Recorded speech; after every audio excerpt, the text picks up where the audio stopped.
പടം ഷൂട്ട് ചെയ്യുമ്പോൾ ഒരുപാട് പ്രശ്നങ്ങളിലൂടെയൊക്കെ കടന്നു പോയതാണ്. അപ്പൊ അതിൽ നിന്നെല്ലാം ഇന്ന് പടം 2025 ഇപ്പൊ ഇന്ന് ഫസ്റ്റ് മലയാളത്തിൽ നിന്ന് റിലീസായ ഫിലിമാണ്. ഇന്ന് പടം കാണാൻ ഫാമിലി മൊത്തം ഉണ്ടായിരുന്നു. ഇപ്പൊ പാരന്റ്സ് ആണെങ്കിലും കുട്ടികളും എല്ലാവരും ഉണ്ടായിരുന്നു. അപ്പൊ അവരുടെയൊക്കെ ഒരു റിയാക്ഷൻ എങ്ങനെയായിരുന്നു? അതേപോലെ എത്രത്തോളം സ്പെഷ്യലാണ് ഐഡന്റിറ്റി?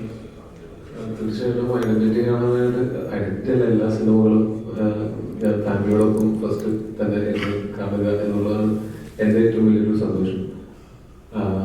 അത് പക്ഷെ ഞാൻ അവർക്ക് എന്നോട് ഇഷ്ടമുള്ള കാരണം കൊണ്ട് ഞാൻ അവരുടെ അഭിപ്രായങ്ങൾ മാത്രം എനിക്ക് റെസ്പോൺസിബിലിറ്റി എടുക്കാൻ പറ്റില്ല. ഇപ്പൊ എന്നോട് അങ്ങനെ പ്രത്യേകിച്ച് ഇഷ്ടമോ ഇഷ്ടക്കേടോ ഇല്ലാത്ത ആളുകൾ പറയുന്നതാണ് ഞാൻ പറയുന്നതിൽ അത് മനസ്സിലേക്ക് എടുക്കുകയും തുടർന്ന് അങ്ങോട്ട് വേണ്ട കറക്ഷൻസ് വരുകയും ചെയ്യുന്നത്.